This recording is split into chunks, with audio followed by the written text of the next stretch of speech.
살아계신 하나님 아버지, 감사와 찬송과 영광을 올려드립니다. 아멘. 오늘 하루도 저희들의 생명을 연장시켜 주시고 새날을 허락하시고 하루를 시작하며 아버지의 집에 주님의 몸된 교회에 이 은혜의 보좌 앞으로 저희들의 발걸음을 옮겨주셔서 하나님께 찬송을 드리게 하시고 기도를 드리며 생명의 말씀을 전하고 듣는 예배하는 자리에 저희들을 불러주시니 아버지 감사합니다. 아멘. 이 시간 하나님 앞에 나온 한 심령들을 하나님 축복합니다. 성령 하나님 각 심령과 그 마음 중심에 임하시고 아멘. 또한 저들이 속한 가정 위에도 임하셔서 아멘. 아버지 하나님의 말씀을 통한 복의 통로가 이 자리에 있는 새벽 성도들이 되도록 성령 하나님 임마누엘로 함께하여 주옵소서. 아멘. 아버지 말씀을 듣겠습니다.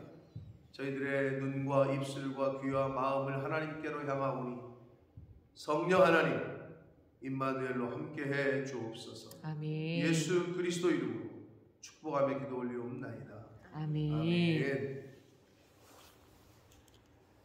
자, 시편 66편은 저자자에 대한 기록이 없습니다. 그래서 누가 지었는지를 알 수가 없고 다만 본문의 내용상 왕이었을 것으로 추측을 하는데, 그래서 일반적으로 다윗 왕이 아니겠느냐라고 생각을 하지만 일단은 정확한 증거가 없기에 저자가 누군지는 알 수 없습니다. 66편의 특징은 뭐냐? 하나님의 구원 역사를 찬양하는 게 주제인데요. 하나님의 구원 역사를 찬양하는 게 주제인데 12절까지는 그 찬양하는 주체가 우리라는 복수의 형태예요. 민족 전체 우리라는 그 표현을 써서 민족 전체가 찬양하는 것으로 기록을 하고, 그 13절 이하에는 주어가 나로 바뀌어요. 1인칭 나로. 그러니까 이것이 왕이었을 거라고 더 이렇게 뒷받침하는 부분은, 왕은 민족 전체를 대표하기도 하잖아요. 저는 몰랐는데 이번 주 토요일이 왕 죽이식이라면서요? 네? 그것 때문에 월요일 날 노는 거라면서요? 네, 뭐 몰랐는데 그렇다 그러더라고. 이번 주일이 아니구나. 돌아오는 토요일이 뭐 킹의 즉위식이라고 얘기하더라고요. 자, 아무튼 왕은 그 민족 전체를, 나라를 대표하는 대표성을 띈단 말이에요. 그래서 우리라고 쓰다가 이 시인이 자신 나라고 1인칭으로 바꿔요. 그거로 봐서 왕이 아니겠느냐. 아무튼 그런 시제의 전환이 있는 것이 이 시편 66편의 특징이고요. 주제는 하나님의 구원 역사, 그런데 자신들이 경험한 것. 그래서 이제 여러분 읽으실 때 느끼셨겠습니다마는 그 홍해바다 사건과 광야에서 인도하시는 자신들의 그 과거의 일들을 기억하면서 이제 하나님을 찬양하는 내용이 나오고 있습니다. 자, 본문 속으로 다시 한번 읽으면서 보도록 하겠습니다. 1절입니다. 온 땅이여 하나님께 즐거운 소리를 낼지어다. 온 땅이라는 거는 모든 사람들아, 뭐 이런 의미가 되겠죠. 온 땅이여 하나님을 찬양하라는 거예요. 하나님을 찬양하라. 그의 이름의 영광을 찬양하고 영화롭게 찬송해라. 하나님께 아뢰기를 주의 일이 어찌 그리 어미하신지요. 주의 큰 권능으로 말미암아 주의 원수가 주께 복종할 것이고 온 땅이 주께 경배하고 주를 노래하며 주의 이름을 노래할 것입니다 라고 이야기를 합니다. 온 땅을 향한 하나님의 찬양을 지금 이끌고 있는데, 선도하고 있는데, 이 시인이 온 민족이 하나님을 찬양해야 된다는 거고, 3절에 보면 하나님이 하신 일이 어찌 그리 어미하시냐, 어찌 그리 인간이 볼 때는 무섭기도 하고 진지하고 근엄하고 그렇다는 거예요. 그래서 주의 큰 권능으로 주의 원수들이 복종할 것이다. 그러니 온 민족이 주께 경배하고 주를 노래하고 주의 이름을 노래해라 라고 온 땅, 즉 온 민족 모든 사람들에게 하나님을 찬양해야 함이 마땅하다는 것을 서론적으로 이야기를 합니다. 그러고 나서 5절 이하에 이제 인칭을 우리라고 쓰면서 출애굽기 15장과 16장에 있는 홍해 도화 사건, 홍해가 갈라져서 홍해를 걷는 사건을 기억하면서 이야기를 해요. 와서 하나님께 행하신 것을 보라. 하나님께서 행하신 것을 보라. 사람의 아들들에게 행하심이 어미하시다. 하나님이 바다를 변하여 육지가 되게 하셨다. 무리가 걸어서 강을 건너고 우리가 거기서 주로 말미암아 기뻐했다.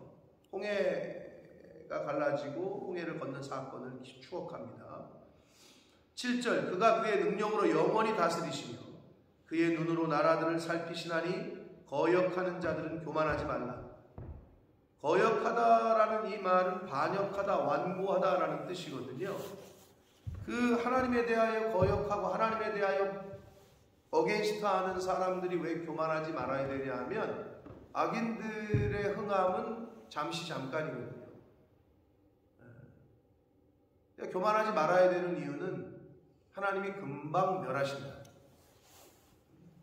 그렇기 때문에 이 시편의 기자는 완고하고 거역하고 하나님을 대적하는 자들은 교만하지 말라라고 충고, 교훈합니다.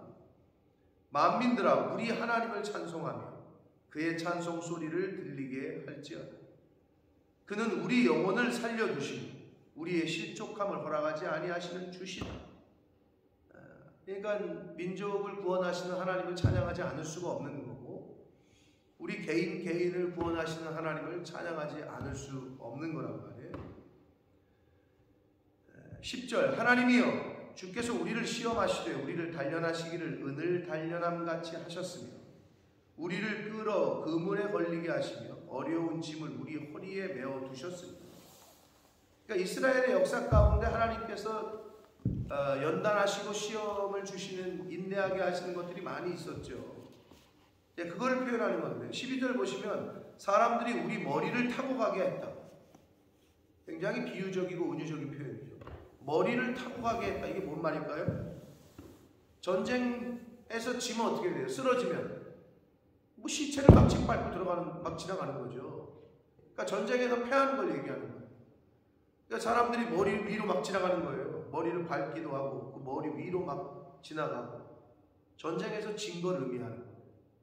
그러니까 이스라엘 백성들의 과거의 자신들의 그 역사를 생각하면서 우리가 불과 물을 통과했다. 물은 아까 홍해바다 이야기한 거라고 할 수 있겠고 불은요 40년간 그 출애굽하고 나서 불볕더위가 그냥 기승을 부리는 광야 생활을 한단 말이에요. 물이 없는 척박한 광야에서 40여 년을 떠돈단 말이에요. 그러니까 하나님이 그 40년 동안 연단을 시키셨죠. 그렇게 불과 물을 통과하였더니 주께서 우리를 끌어내사 풍부한 곳에 들이셨다. 풍부한 곳은 어딘가요? 당연히 가나안이겠죠. 가나안 땅을 의미하는 거고. 자, 이렇게 민족 전체를 의미하는 1인칭 복수로 우리라는 시점에서 하나님을 찬양해야 된다라는 걸 밝혔고 이제 13절부터는 1인칭으로 바뀝니다. 내가 번제물을 가지고 주의 집에 들어가서 나의 소원을 주께 갚으리니.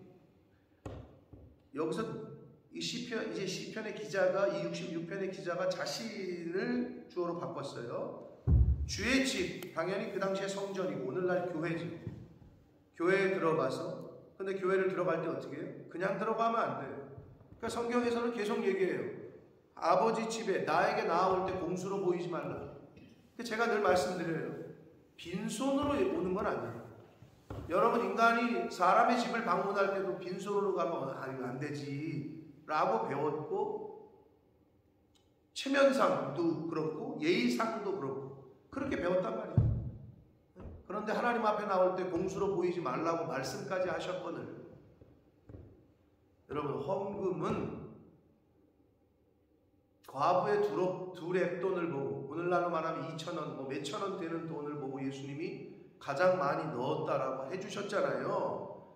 그러니까 안타까운 건 자녀들에게도 마찬가지야. 빈손으로 가지 못하게. 저희 아버지 엄마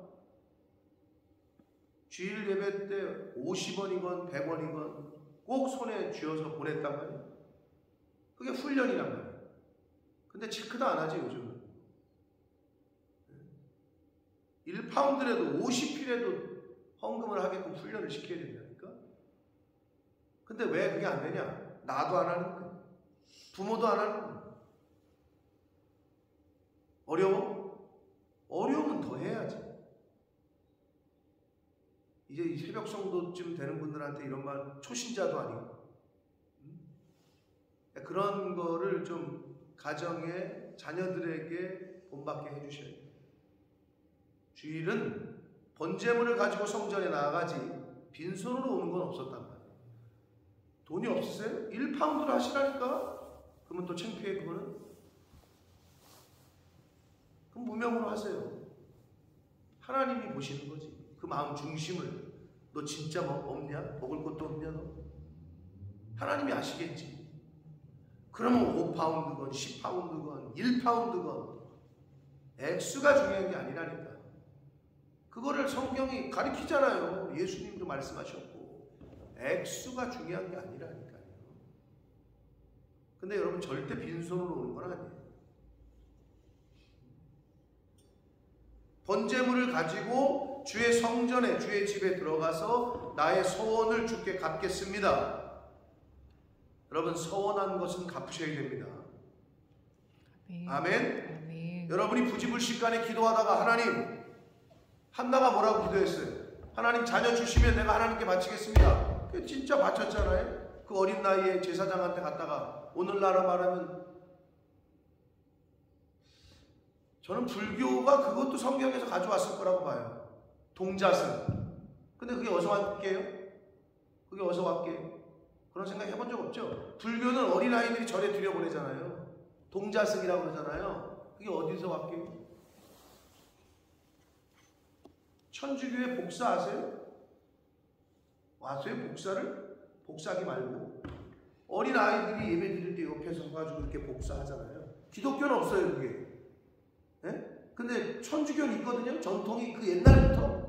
그래서 어린애들을 수도원이나 이런 데 집어넣었다고. 신부 곁에. 그러다 보니까 사실 여러 가지 안 좋은 일도 많아졌지만, 네. 아무튼 그거에서 오지 않았을까 저는 생각하면 그게 훨씬 역사가 깊거든요. 불교보다. 근데 갑자기 불교에서 동자승이라 그래가지고 애들을 절에다가 집어넣고 막 교육시켜 훈련시키고 그게 어디서 왔을까? 저는 가톨릭에서 왔다고 봅니다. 근데 기독교는 없어요. 그런데 그게 백그라운드는 그거예요. 성경에 어려서부터 성경을 가르쳐라 뭐 이런 의미도 있고, 한나가 제사장한테 갖다 주잖아요. 바치잖아요. 서원한 것은 갚으셔야 되는데 죄송하지만 하나님이 기억을 안 나게 하시면 못 갚죠. 내가 옛날에 서원했다 하더라도 내가 기억이 안 나는데 어떻게 갚겠어. 그죠?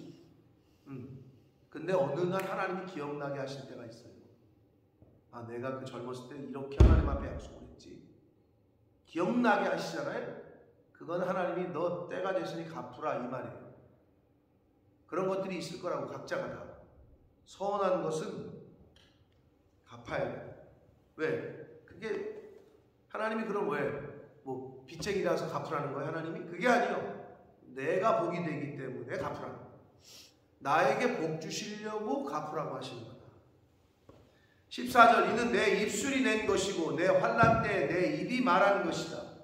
그렇죠. 일반적으로 여러분 어떨 때 서원해요? 일반적으로 사람들이 뭐라는 줄 알아요? 하나님 저 부자 되게 해주시면 내가 이렇게 할게. 이상하게 부자일 때는 그런 서원을 안 해요. 어려울 때, 환난 가운데 있을 때 이 환난을 벗어나게 하시면 내가 이렇게 할게. 하나님 나에게 이거 해주시면, 요번에 우리 애가 이렇게 되면, 왜 그렇게 조건절을 좋아하는지 모르겠어요. 근데 인간이 그렇거든. 근데 이제 그러면 어떻게 해? 갚으란 말이지. 여기서 시편의 기자도 얘기하네요. 내 입술이 말한 거고 내가 환난을 당했을 때 내 입이 하나님에게 약속한 것이다. 이렇게 말하고 있어요. 15절 내가 순양의 한기와 함께 살찐 것으로 주께 번제를 드리며 숫소와 염소를 드린다. 살찐 번제, 숫소와 염소를 드릴 수 있는 것으로 봐서 왕이었을 것이다. 일반 가난한 서민이 이렇게 번제를 드릴 수 없거든요. 왕이었을 가능성을 우리가 추측해 볼 수 있습니다. 16절 하나님을 두려워하는 너희들아 다 와서 들으라. 하나님이 나의 영혼을 위하여 행하신 일을 내가 선포하겠다. 그러니까 자신이 경험한 것을 사람들에게 알리는 거죠. 간증이죠, 간증. 자신이 경험했던 거를 이야기하는 거예요. 와서 다 들어보라는 거죠. 내가 나의 입으로 그에게 부르짖으며 나의 혀로 높이 찬송했다. 그러면서 18절 내가 나의 마음에 죄악을 품었더라면 주께서 듣지 않으셨을 거다. 자기를 구원하지 아니하셨을 거라는 거죠. 죄악을 품고 기도했다는. 여러분 그래서 우리가 내 기도에 응답이 안 될 때에는 나를 살피는 거예요. 먼저 그 기도를 한 내 밑바닥에 나도 잘 모르는 내 무의식 중에 저변에 깔려있는 의도가 뭔지 하나님은 다 아신다. 그리고 내가 지금 이 기도를 드리는 게 진짜 하나님의 영광을 위해서인지 나의 입신양면을 위해서인지. 그러니까 구복적인 기도를 할 수는 있어요. 처음에는 누누이 말씀드리지만 어른이 돼서도 부모한테 뭐를 달라고 하는 자식들도 있지. 근데 어른이 되면 좀 바뀌잖아요. 그것처럼 우리가 신앙의 연조가 높아지고 좀 배우고 하나님의 뜻을 알고 하면 기도가 어떻게 바뀐다고? 내 뜻을 관철시키려고 하는 게 기도가 아니라고 늘 말씀을 드렸어요. 하나님 아버지의 뜻이 뭔지를 자꾸 알아내서 그 하나님 아버지의 뜻과 비전과 계획에 나를 맞춰가는 것, 그게 기도라는 거라고 제가 늘 말씀드렸어요. 맨날 와가지고 아버지 이것 좀 해주세요, 저것 좀 해주세요, 이것도 들어주시고 저것도 들어주시고 그러다가 이제 그러면 하나님이 이렇게 들으시다가 그래 나도 너에게 할 말이 있다. 걔가 할 말을 하려고 하는데 예수님 이름으로 기도합니다. 그러면 지는 집에 가. 자기 기도 다 했다고. 기도는 소통이나 하나님과의 대화라고 얘기하잖아요. 그럼 대화를 하시라고. 혼자 하나님께 그냥 쏟아붓고 가지 마요. 하나님이 나에게 뭐라고 그러시나? 나에게 지금 어떻게 하기를 원하시나? 이걸 자꾸 구하시라. 하나님 아버지와 내 뜻을 맞춰봐서 내 뜻을 아버지의 뜻에 맞추는 게 기도입니다. 그게 기도 생활이다. 그래서 지금 시편의 기자는 내가 마음에 죄악을 품었으면 주께서 듣지 아니하셨을 거다. 여러분 죄는 하나님으로부터 오는 하나님과의 관계를 깨지만 하나님으로부터 오는 은혜와 복도 그 길을 막습니다. 그게 죄예요. 그래서 그거를 먼저 해결해야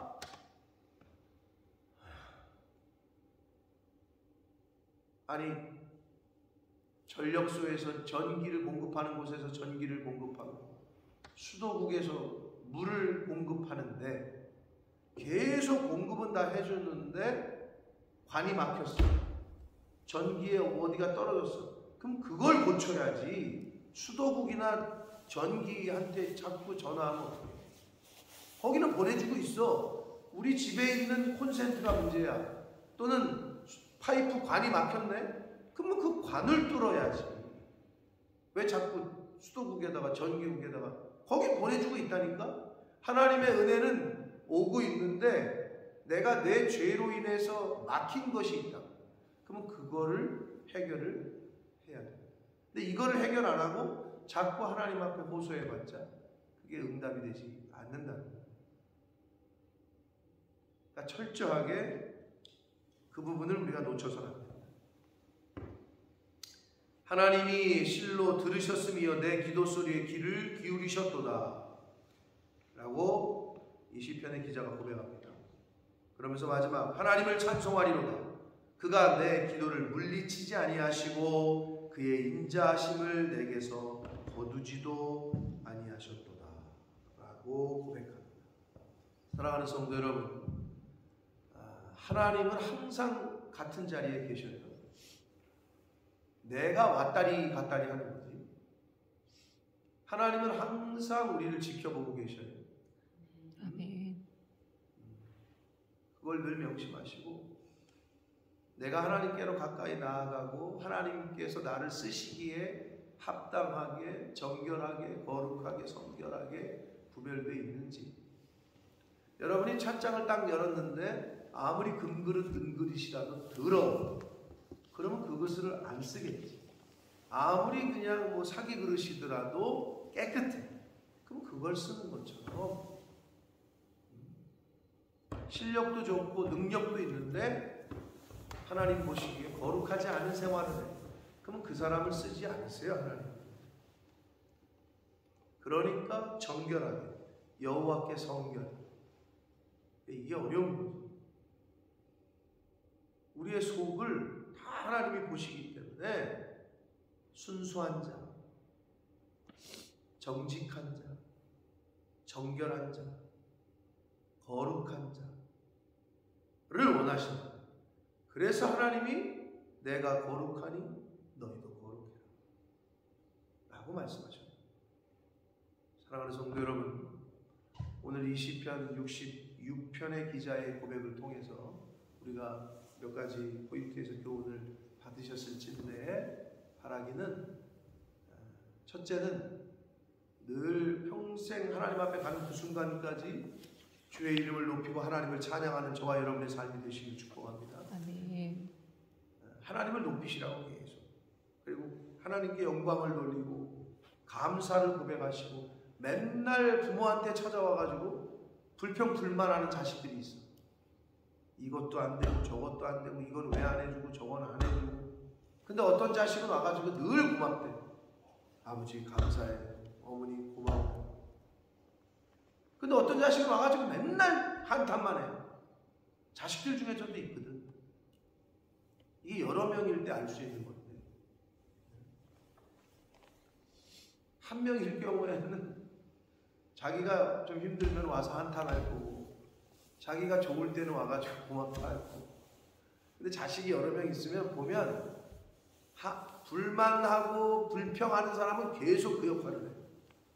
근데 늘 고맙다 그러고 감사하는 사람은 늘 그래. 성도들 중에서도 그래요. 아니, 감사할 상황이 아닌데 감사하다고, 충분히 감사할 상황인데도 감사를 안 해. 저는 여러분의 삶이 정말 하나님 앞에 늘 감사, 늘 찬양. 왜? 그게 하나님이 우리를 향하신 뜻이고, 그래야 여러분이 복을 받는다니까요. 그래야 자녀손들이 잘 된다니까요. 불평하려면 한없이 불평할 수밖에 없고, 감사하려면 또 한없이 감사할 수밖에 없다. 그러면 차라리 하나님 말씀하신 대로 늘 감사하시고, 늘 기뻐하시고, 늘 예배하시고 기도하시는 저와 여러분의 삶이 되시길 예수 그리스도 이름으로 축복합니다. 아멘. 살아계신 하나님 아버지, 감사와 찬송과 영광을 올려드립니다. 아버지, 어제 사건 사고로 죽은 이들도 많이 있을 텐데 오늘 생명을 연장시켜 주셔서 이 자리에 있습니다. 주님. 아버지 감사합니다. 아멘. 그 어떤 것, 돈으로도 살 수 없는 생명을 허락하셨습니다. 주님. 돈보다 귀하다는 시간도 저희들에게 허락하셨습니다. 하나님, 하나님이 베푸신 것으로 인하여 늘 감사합니다. 구원의 은혜를 주신 것으로 인하여, 예수 그리스도의 십자가의 은혜를 입은 자로 인하여 자답게 하나님 앞에 범사에 감사하고 찬양하고 영광을 돌리는 저희들이 되게 주옵소서. 아멘. 아버지, 하나님이 살게 하시는, 이 땅에 살게 하시는 그날 동안에 늘 하나님께 영광을 돌리고, 늘 나를 말씀을 통해 비춰서 뿌리 뽑아야 될 죄악된 요소들 뿌리 뽑고, 고치고 변화되어 가장 깨끗한 모습, 가장 거룩한 모습으로 하나님 앞에 서는 저희들 모두가 되게 하여 주옵소서. 아멘. 예수 그리스도 이름으로 축복하며 기도하옵나이다. 아멘.